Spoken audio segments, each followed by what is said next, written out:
ఇక్కడ తొలి కార్యక్రమం స్టార్ట్ చేసినప్పుడు సభ్యులకి ఇక్కడికి తెలియజేసింది ఏంటంటే,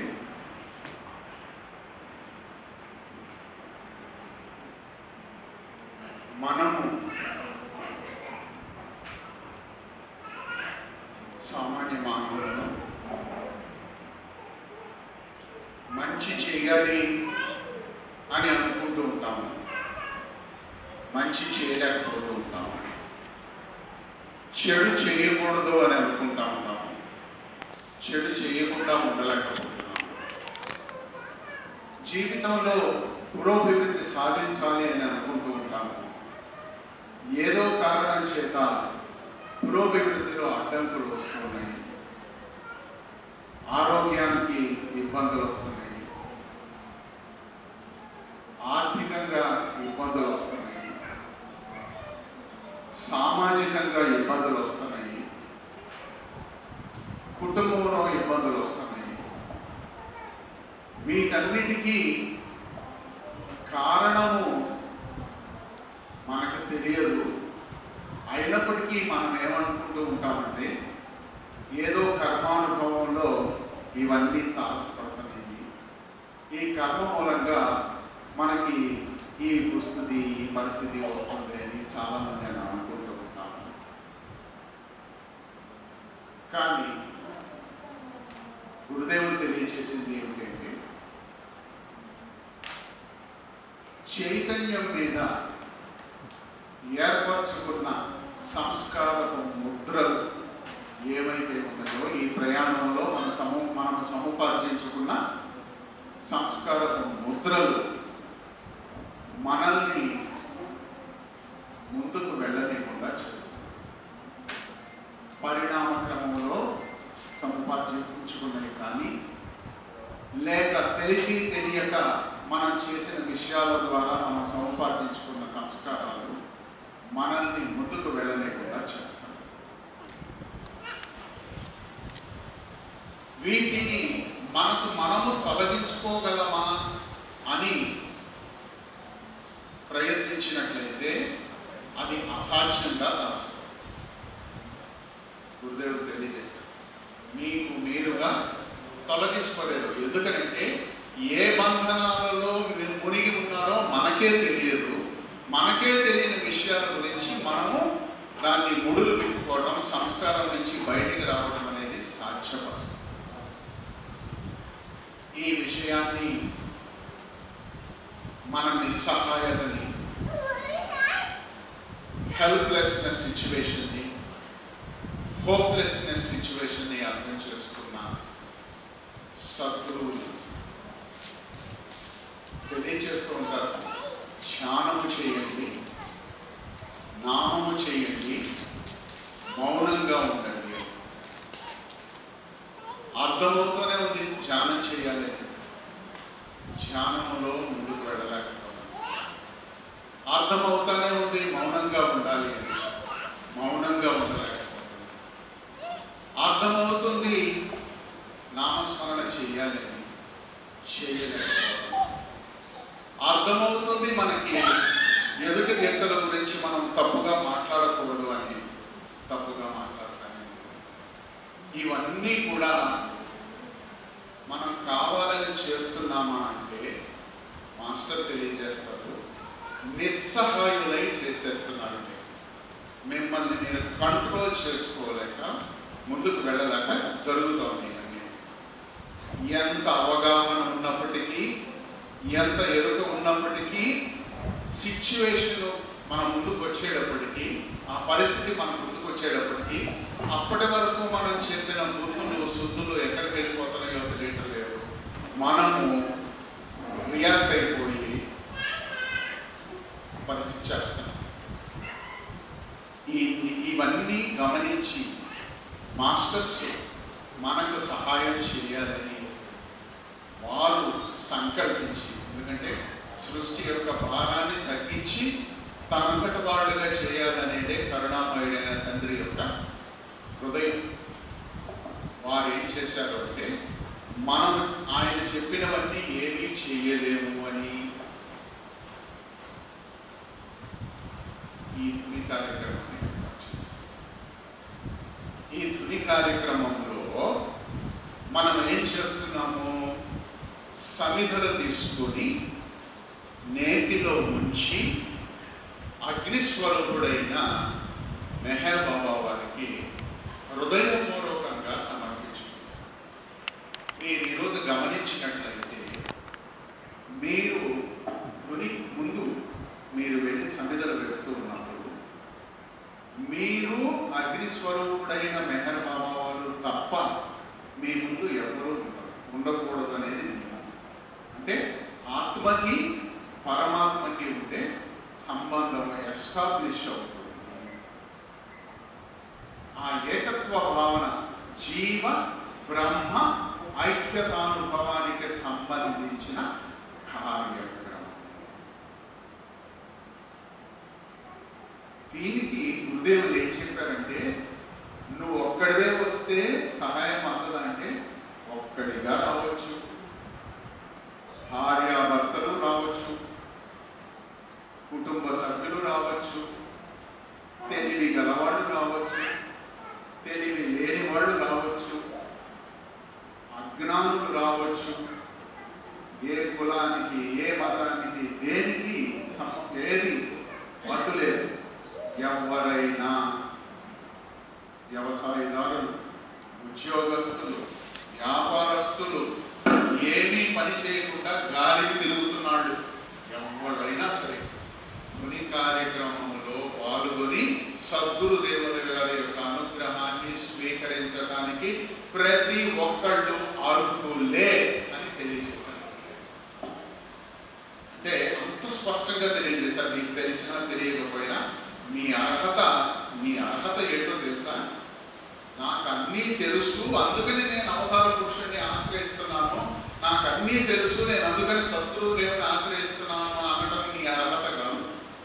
ఆయన సద్గురువో కాదో నాకు తెలియదు, ఆయన అవతారులో కాదో నాకు తెలియదు, అవతారులో కాదో నాకు తెలిసినా తెలియకపోయినా, సద్గురువో కాదో నాకు తెలిసినా తెలియకపోయినా, నేను వారిని వదలలేక, వారి పాదాలని వదలలేక నిరంతరము వచ్చి, ఎందుకు వస్తున్నానో తెలియకుండా కూడా వస్తూ మరలా వస్తూ ఆ పాదాలని నువ్వు పట్టుకున్నావే, గురుదేవులు తెలియజేస్తాడు. అది నీ అర్హత, అదే నీ అర్హత.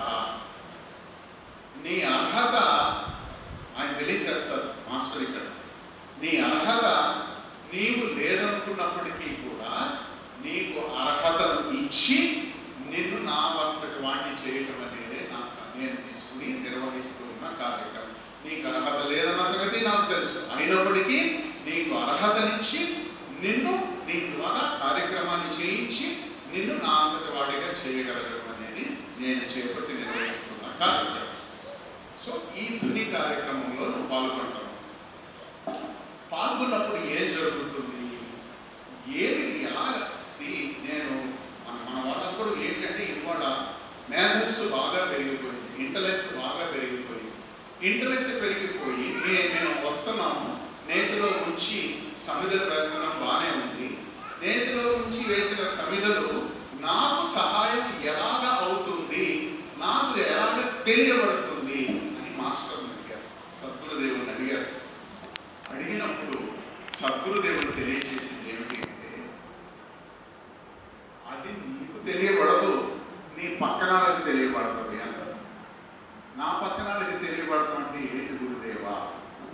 ఎందుకంటే ఆయన అంత చదివించారు అడగటానికి. ఆయన ఏం చెప్పారంటే, ఉదాహరణకి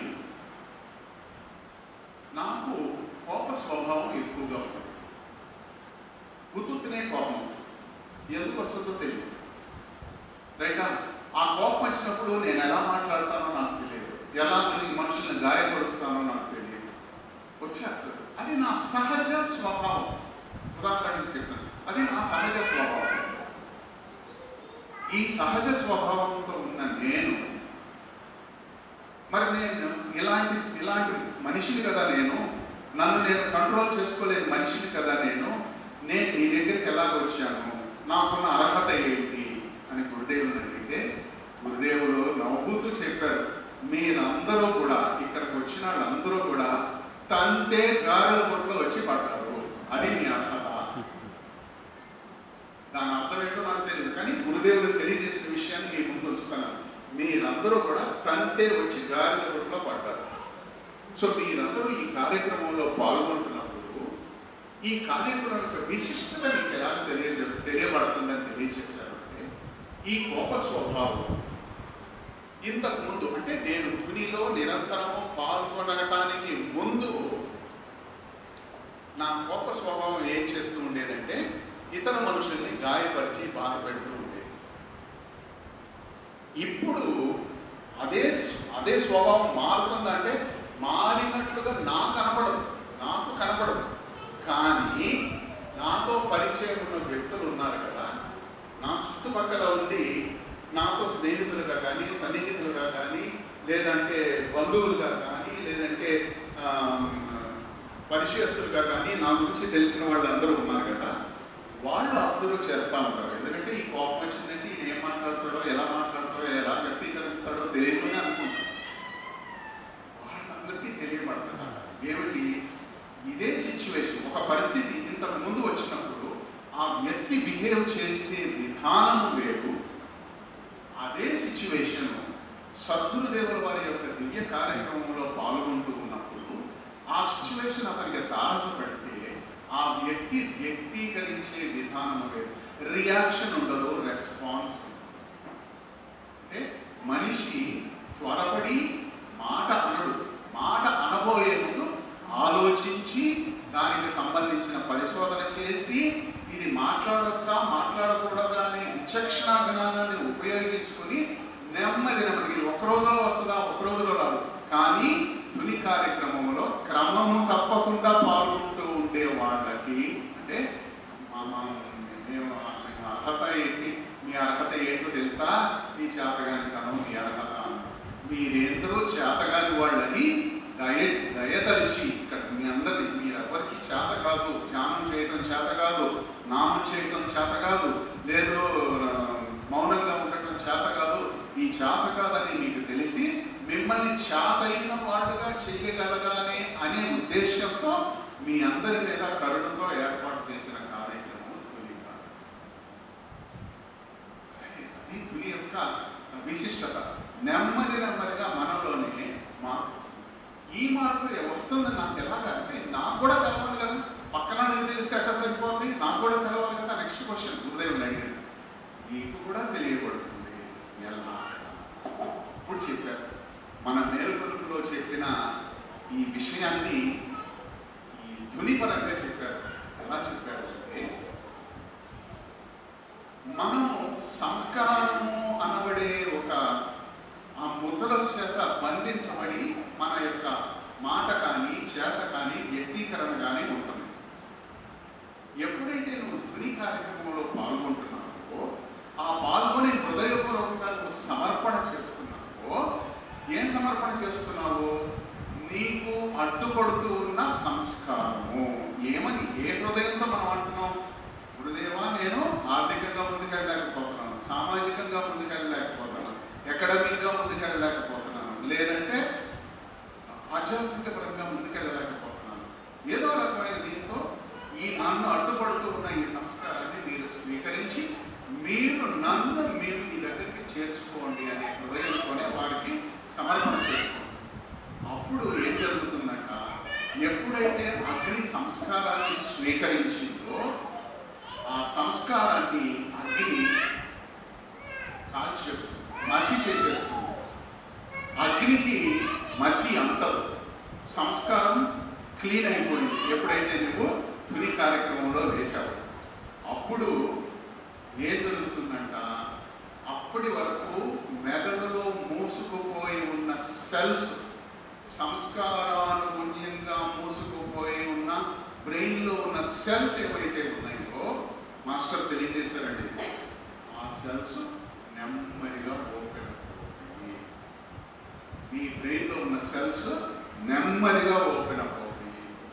అంతకు ముందు అదే సిచ్యువేషన్ వచ్చినప్పుడు నీవు వ్యవహరించే తీరుకి తుని కార్యక్రమంలో పాల్గొని ఆ సెల్స్ ఓపెన్ అయిన తర్వాత దాన్ని ఏమన్నారంటే హరాయిజన్ ఆఫ్ యువర్ నాలెడ్జ్, అంటే జ్ఞానం యొక్క విస్తృతి పెరుగుతుంది. దానినే మేలుకొలుపులో ప్రజ్ఞ వ్యక్తమవుతుంది. అది మనము హొరైజన్ ఆఫ్ నాలెడ్జ్ అని ఇక్కడ వ్యక్తులకు అర్థమయ్యేటట్టుగా ఇక్కడ ఇంగ్లీష్ లాంగ్వేజ్లో తెలియజేశారు. కానీ నిజం ఏంటంటే నువ్వు ధ్వని కార్యక్రమంలో రెగ్యులర్గా పాల్గొంటూ ఉన్నప్పుడు నీ సెల్స్ అన్నీ కూడా, అంటే నీ సంస్కారాలన్నీ కూడా అక్కడ క్షాళనైన తర్వాత బ్రెయిన్లో ఉన్న సెల్స్ ఎప్పుడైతే ఓపెన్ అవుతున్నాయో ఆ సెల్స్ నీలో ప్రజ్ఞని వ్యక్తీకరింపజేస్తాయి. నీవు ప్రజ్ఞాశాలివి అవ్వగలిగే అవకాశము నీకు ధ్వని కార్యక్రమంలో పాల్గొనడం ద్వారా వస్తుంది. ఆ ప్రజ్ఞ బ్రహ్మానుభవాన్ని ఇస్తుంది. ప్రజ్ఞానందం అని తెలియజేస్తుంది. ఆ విధంగా వ్యక్తమైన ప్రజ్ఞ నీకు బ్రహ్మానుభవాన్ని ఇస్తుంది. ఏమిటి ప్రజ్ఞ? నీవు మాట్లాడగలిగితే, మాట్లాడవలసి వస్తే, నీ చెప్తాను ప్రజ్ఞ నీలో ఎలా వ్యక్తం అవుతుంది, నీకు ఎలా తెలియబడుతుంది. నాకు తెలియబడాలి కదా. ఆ తెలియబడటం ఎలాగంటే నీవు మాట్లాడవలసి వస్తే భగవంతుడి పరంగానే మాట్లాడతావు. నువ్వేదన్నా పని చెయ్యవలసి వస్తే భగవంతుడి పరంగానే చేస్తావు. నువ్వేదన్నా ఆలోచించవలసి వస్తే భగవంతుడి పరంగానే ఆలోచిస్తావు. మనస్సుకి, మాటకి, చేతకి సమన్వయం కుదురుతుంది. త్రికరణ శుద్ధి వ్యక్తమవుతుంది. మాటలాడకూడని మాటలు మాట్లాడవు, ఆలోచించకూడని ఆలోచనలు ఆలోచించవు, చెయ్యకూడని పనులు చెయ్యవు. ఇది ఫస్ట్. రెండవ అడ్వాంటేజ్ మాస్టర్ తెలియజేసింది ఏంటంటే నువ్వు ఎంత ప్రజ్ఞాశాలి అయినప్పటికీ కూడా, ఎందుకంటే ప్రజ్ఞ, నాకు ప్రజ్ఞ ఉన్నది, నాకు తెలివితేటలు ఉన్నాయని నాకు ఎప్పుడైతే తెలిసిందో మానవ సహజ గుణం ఏంటంటే అహంకారము వ్యక్తం. నాకు తెలుసు, వారికి తెలియదు. ఈ అహంకారం వ్యక్తం కానికుండా మాస్టర్ నాకు ఇక్కడ చేసే సహాయం ఏంటంటే నీ ద్వారా వ్యక్తమవుతున్న ప్రజ్ఞకి నిజమైన ఆధారం నేను ఉండబట్టే నీ ద్వారా ఈ శక్తి వ్యక్తమవుతుంది. నేను ఉండబట్టే ఏంటి? నేను ఉండబట్టే అంటే నేను అంతర్యామిగా నీలో ఉండబట్టే నీలో ఈ ప్రజ్ఞ వ్యక్తమవుతుంది.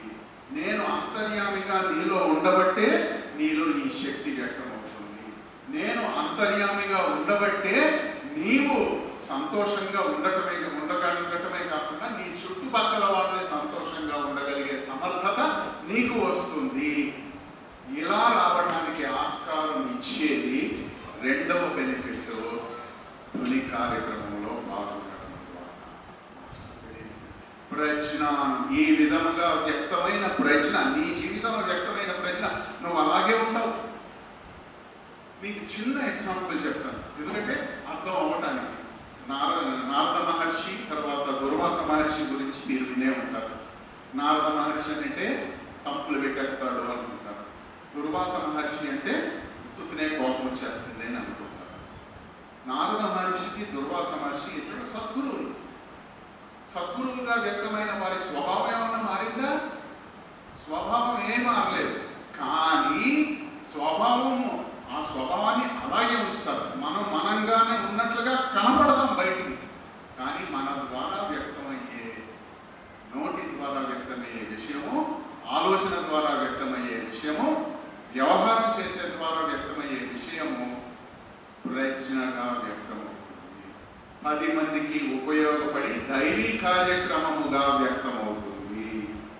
బయటికి వ్యక్తులు ఎలాగ కనపడినప్పటికీ మన మనస్సు మారనట్లుగా మనకు అనిపించినప్పటికీ, నిజమైన మేలుకొలుపది మన మనస్సు మారినట్లుగా మనకు అనిపించినప్పటికీ కూడా నిరంతరము నువ్వు ఆయన కార్యక్రమంలో పాల్గొని నిరంతరం ఆయన యొక్క రిమెంబరెన్స్, ఆయన యొక్క స్మరణలో నువ్వు ఉండగలిగితే నీ ద్వారా చూసేది ఆయన, నీ ద్వారా వ్యక్తీకరించేది ఆయన, నీ ద్వారా వినేది ఆయన.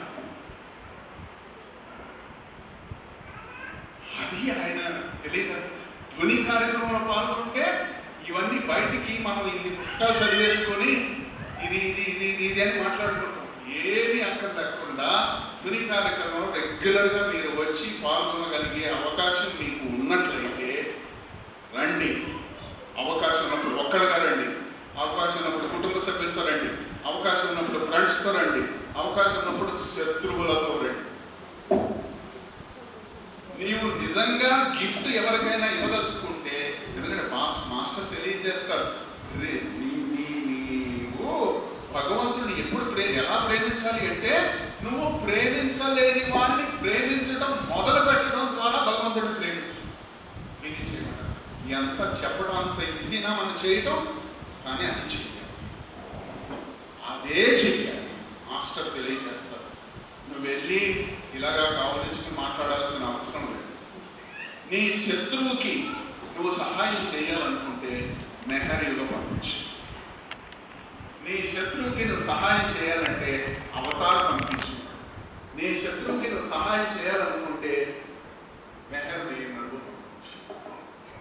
చిన్న, ఎందుకంటే అది పుస్తకము కాదు. అవతార పురుషుడి యొక్క అనుగ్రహము, సద్గురు యొక్క అనుగ్రహము ఆ పుస్తకం ద్వారా నెల నెల వాళ్ళ ఇంటికి వెళ్తాంది. వినాయక చవితికి మనము ఆయన ఊరేగిస్తా వస్తూ ఉంటారు. ఊరేగిస్తా వస్తే మనందరం బయటకు వెళ్ళి ఆరతలు ఇస్తూ ఉంటాం. వినాయకుడు వచ్చాడు, నెల నెల మన ఇంటికి మెహర్ బాబా వస్తున్నాడు, నెల నెల మన ఇంటికి సద్గురు వస్తున్నాడు. గుర్తించగలిగితే మన జీవితం ఎంత ధన్యమో మాస్టర్ తెలియజేస్తారు. లక్షలాది జన్మలు, నీ లక్షలాది జన్మల్లో నీ చర్మాన్ని ఒలిచి చెప్పులు కుట్టించినా కూడా ఆయన ఇచ్చే అనుగ్రహానికి సాటి రాదు. ఇది మాస్టర్. నెల నెల మాస్టర్ నీ ఇంటికి వస్తున్నారు, నెల నెల గురుదేవులు నీ దగ్గరికి వస్తున్నారు. నువ్వు కళ్ళు మూసుకుంటే నీలో ధ్యానరూపుడై ఉంటున్నాడు. నువ్వు మాట్లాడితే మెహర్ వ్యక్తీకరణలో మాట్లాడుకుంటా ఉంటాను. ఇద్దరు మాట్లాడుతూ ఉంటే నేను పక్క నుండి ఇంటా ఉంటాను, నా గురించి మాట్లాడుతూ ఉంటే అని చెప్తారు మెహర్ బాబా వారు. అంటే నీవు ఆయన గురించి మాట్లాడాలి అనే స్ఫురణ నీకు ఇస్తూ నేను నీతో ఉన్నాను అని నీకు తెలియజేస్తున్నారు ఇండైరెక్ట్గా. అది మనం జాగ్రత్తగా శృభలో ఉంచుకున్నట్లయితే ఈ ధ్వని కార్యక్రమం ద్వారా మూడవ బెనిఫిట్ వస్తుంది. ఏమిటి అంటే దైవీ వాక్కు వినగలిగే సమర్థత.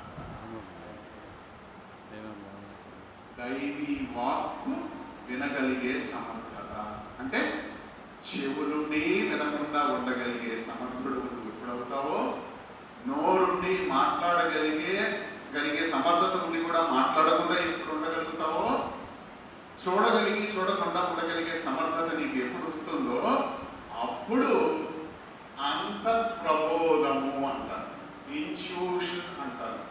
ఆ అంతర్ప్రబోధం ద్వారా దైవీ వాణి వినగలిగే సమర్థత మనకి వస్తుంది అని మాస్టర్ తెలియజేశారు.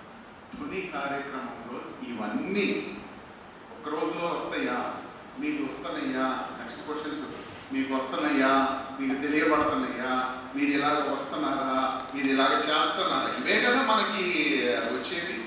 మాస్టర్ తెలియజేస్తారు. ఏం తెలియజేస్తారంటే నువ్వు నిజమైన సాధకుడు అయినట్లయితే నువ్వు జాగరూకతతో ఉండాలి. ఏమిటి ఆయన తెలియజేసిన జాగరూకత? నాకు ఈ అనుభవం వచ్చింది, ఆ అనుభవం వచ్చింది, నాకు ఇలాగ తెలియబడుతుంది, అలాగ తెలియబడుతుంది, నా కంటి ముందు ఇది కనపడుతుంది, వెనకాల ఇది కనపడుతుంది, ఇవేమీ నీకు అక్కర్లేదు. నువ్వు మారుతున్నావు అన్న సంగతి నీకు తెలియాలి. నేను మారుతున్నానా లేదా, నా యొక్క ప్రవర్తన మారుతుందా లేదా, నేను ఆంతర్యంలో భగవంతుణ్ణి ప్రేమించవలసిన విధంగా ప్రేమించగలుగుతున్నానా లేదా అన్న గీటు రాయి నేను జీవించే జీవితము ద్వారానే వ్యక్తమవుతుంది. నేను జీవించే జీవిత విధానం మారాలి అంటే నిరంతరం నువ్వు పూజ చేసుకో, ధ్యానం చేసుకో, నామం చేసుకో, మౌనం చేసుకో, మాట్లాడుతూ ఉండు, ఒక్కడిగా ఉండు, 10 మందితో ఉండు, ఎక్కడున్నా ఏం చేసినా ఆయన నీ ముందు పెట్టు. ఎప్పుడైతే ఆయనని నీ ముందు పెట్టుకుంటావో మాస్టర్ తెలియజేస్తారు, సక్సెస్ విల్ బి యువర్స్. నిన్ను నా అంతటి వాడిగా చేసే బాధ్యత, నిన్ను నా అంతటి వాడిగా చేసే బాధ్యత అనేది ఆయన తెలియజేశారు ఈ కార్యక్రమం. ఇది నీ యొక్క సిస్టమ్ తెలియజేస్తారు.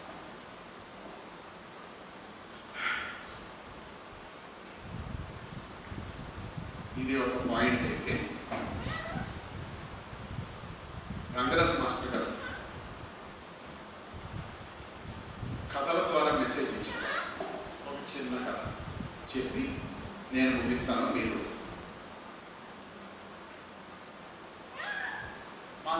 మాస్టర్ అంటే టీచర్. ఒక టీచర్ గారికి మెహర్ బాబా వారు జీవించి ఉండగా జరిగిన సంఘటన. మెహర్ బాబా వారిని దర్శించుకోవాలి అని ఆంతరిక ప్రేరణ కలిగింది. నేను మెహరాబాద్ వెళ్ళి మెహర్ బాబా వారిని దర్శించుకోవాలి.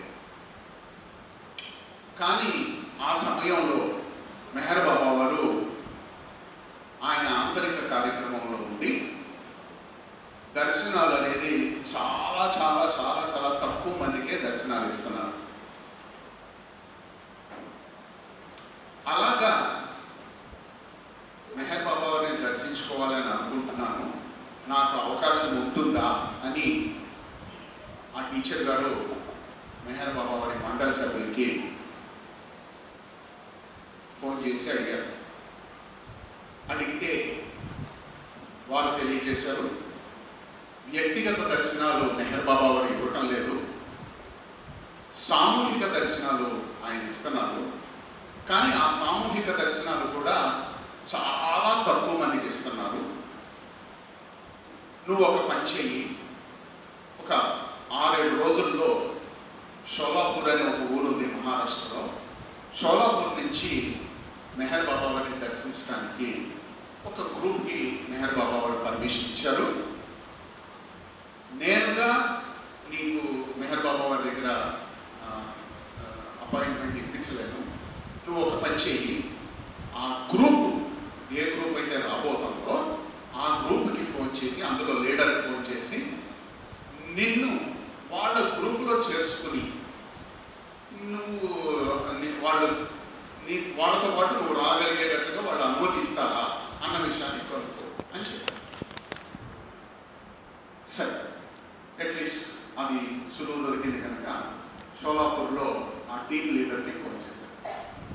ఫోన్ చేస్తే వాళ్ళు రండి, పర్వాలేదు, మేము మాతో పాటు రండి, నేను తీసుకెళ్తాను.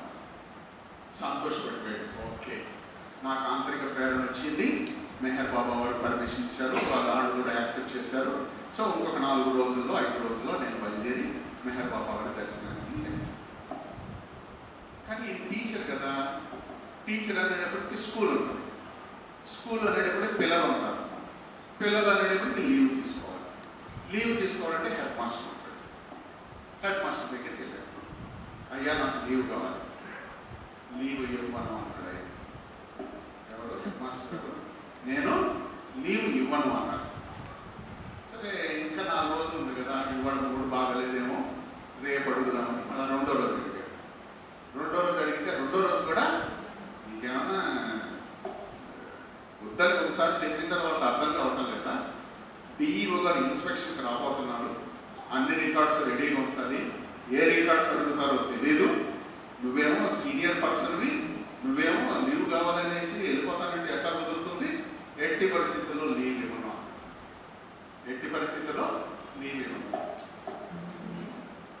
బాధపడ్డాడు. ఆయన 3వ రోజు కూడా వెళ్ళాడు. ఇక 4వ రోజు వెళ్ళాలి. 3వ రోజు కూడా అడిగితే ఇవ్వను, ఉద్యోగం కావాలా లీవ్ కావాలా నీ ఇష్టం, నువ్వు నిర్ణయం చేసుకో చెప్పేసాడు. ఇంకేం చేస్తాడు? సో నెక్స్ట్ డే స్టేషన్కి వెళ్ళాడు. ఎవరు? ఈయన వెళ్ళి నేను రాను అని చెప్పడానికి గ్రూప్లో, అంటే వాళ్ళు షోలాపూర్లో బయలుదేరి ఇతనుండే ఊరు మీదుగా వెళుతూ మెహరాబాద్ వెళ్ళారు. సో ఇతను ఊర్లో రైలు ఆగినప్పుడు ఇతనేంటి గ్రూప్ మెంబర్స్ అందరినీ కలుసుకుని అయ్యా నేను రావాలని అనుకున్నాను, మీరు కూడా అనుమతించారు కరోనా దీంతో, బట్ నాకున్న సిచ్యువేషన్ ఏంటంటే మా హెడ్ మాస్టర్ కొట్టలేదు రావడానికి. వాళ్ళు మాత్రం ఏం చేస్తారు, అయ్యో అలాగా సారీ. ఇంకా కళలు నీళ్ళు ఒకటే తక్కువ ఇతనికి. మెహర్ బాబాని చూడాలనుకున్నాడు, ప్రేమ మెహర్ బాబా అంటే. సరే ఇంకా రైలు విజిలేసింది, అబౌట్ టు స్టార్ట్, బయలుదేరుతానికి సిద్ధంగా. అప్పుడు వరకు ఒక పెద్ద ఆయన నిద్రపోతున్న పెద్ద ఆయన బయటకు వచ్చి ఇతను దిగులుగా ఉండటం చూసి ఏంటి విషయం అని అడుగుతాడు. అడిగితే ఇలాగా పక్కనాడు చెప్తారు, వాళ్ళ హెడ్ మాస్టర్ పర్మిషన్ యాక్చువల్గా మనతో రావాలి, సో మనతో రాలేకపోతున్నాడు ఈయన అనేసి. హెడ్ మాస్టర్ పర్మిషన్ లేదా, నువ్వు బలేవాడివయ్యా, నువ్వు ఎవరిని చూస్తానికి వెళ్తున్నావు, ఎవరిని చూస్తానికి వెళ్తున్నావు, పర్ఫెక్ట్ మాస్టర్ని చూస్తానికి వెళ్తున్నావు. అప్పుడు మెహర్ బాబాని సద్గురువులుగా అనేవాడు. పర్ఫెక్ట్ మాస్టర్ని చూస్తానికి వెళ్తున్నావు నువ్వు, నీ హెడ్ మాస్టర్ పర్మిషన్ నీకెందుకు, నువ్వు బయలుదేరి వచ్చి ఎక్కేసి మాతో బయలుదేరి వచ్చేసి నీ హెడ్ మాస్టర్ సంగతి ఆ పర్ఫెక్ట్ మాస్టర్ చూసుకుంటారని. నీ హెడ్ మాస్టర్ సంగతి పర్ఫెక్ట్ మాస్టర్ చూసుకుంటారు, ఎక్కేమన్నాడు. రైలు విజిలేసింది, ఎక్కేసాడు, వెళ్ళిపోయాడు. ఎందుకంటే చేతిలో డబ్బులు లేవు, ఊరేళ్ళాలని బట్టలు ఉండాలి కదా, బట్టలు లేవు. తర్వాత ఇంకంతే ఎక్కేసాడు, వెళ్ళిపోయాడు. వెళ్ళిపోయి హైదరాబాద్ ఆ స్టేషన్ దగ్గర మధ్యలో ఒక స్టేషన్ లాగితే ఆ స్టేషన్లో ఎవరి దగ్గర డబ్బులు అడిగి అక్కడ టెలిగ్రాఫ్ ఆఫీస్ ఉంటే టెలిగ్రాఫ్ ఆఫీస్కి వెళ్ళి హెడ్ మాస్టర్కి నేను రేపు రావట్లేదు లీవ్ టెలిగ్రామ్ పంపించేశాడు. టెలిగ్రామ్ పంపించేసి ఆయన వెళ్ళిపోయాడు, జ్ఞానబాబా దగ్గరికి వెళ్ళిపోయాడు. సో మెహర్ బాబా దగ్గరికి వెళ్ళిపోతే సో మెహర్ బాబా మండలి అందరూ వీళ్ళందరూ రిసీవ్ చేసుకున్నారు. సో లోపలికి తీసుకెళ్ళారు. మెహర్ బాబా దివ్య మంగళ స్వరూపం దగ్గర ఆడిపోతున్నారు. ఈయన 2 కళ్ళు చాలలేదు ఆయన చూస్తానికి. సంతోషం. అందరూ మెహర్ బాబా దగ్గరికి వెళ్ళి, బాబా ఇది తీసుకొని చాక్లెట్ బాక్స్ ఇస్తున్నారు, బాబా నువ్వు ఇది తీసుకొని బిస్కెట్ ప్యాకెట్ ఇస్తున్నాను, బాబా నువ్వు తీసుకొని కేక్ ఇస్తున్నారు, బాబా ఇది తీసుకొని అది ఇస్తున్నారు, ఇది ఇస్తున్నారు. ఇతని చేతిలో ఏమీ లేవు, ఎందుకంటే పాపం అలాగే బయలుదేరి వెళ్ళిపోయాడు.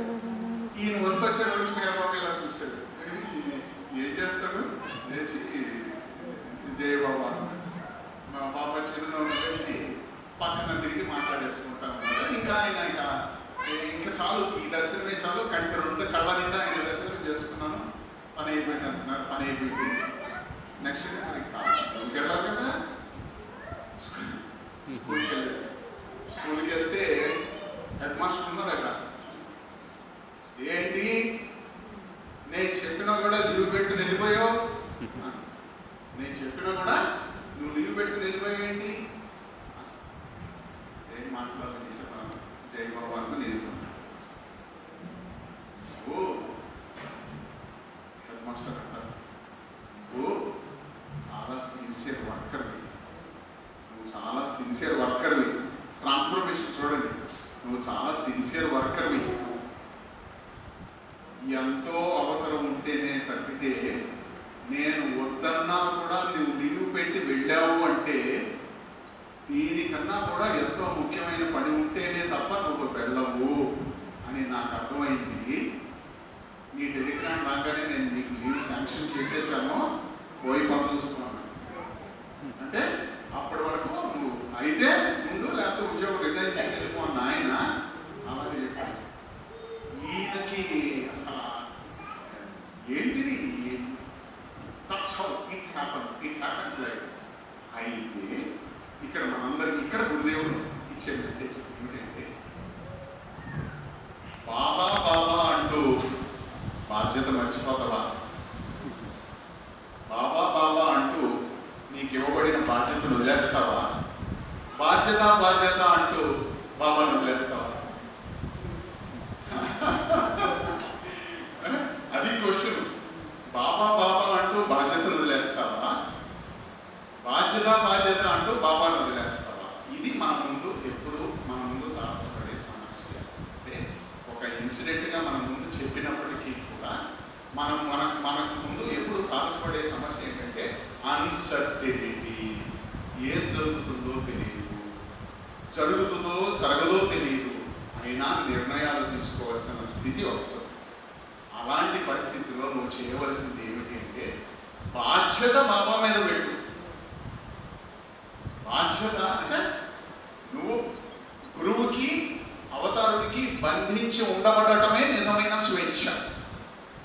గురువుకి అవతారుడికి బంధింపబడి ఉండటమే నిజమైన స్వేచ్ఛ. నువ్వు ఎప్పుడైతే వారి పనికి నువ్వు ప్రాముఖ్యత ఇస్తావో నీ పని అంతా కూడా ఆయన చేస్తావు. సో నువ్వు ఆయన పని బాధ్యతగా చేయి. నీ పని బాధ్యతగా నిర్వహించగలిగే సమర్థత నీకు ఇస్తారు. నిన్ను బాధ్యత రాహిత్యుడిని చెయ్యరు. నువ్వు బాధ్యతగా నీ పని చేయగలిగే సమర్థతని నీకు ఇస్తారు. అది మెహర్ బాబా వారు ఈ కార్యక్రమం సందర్భంగా మీ అందరికీ ఇస్తున్న మెసేజ్. జై బాబా.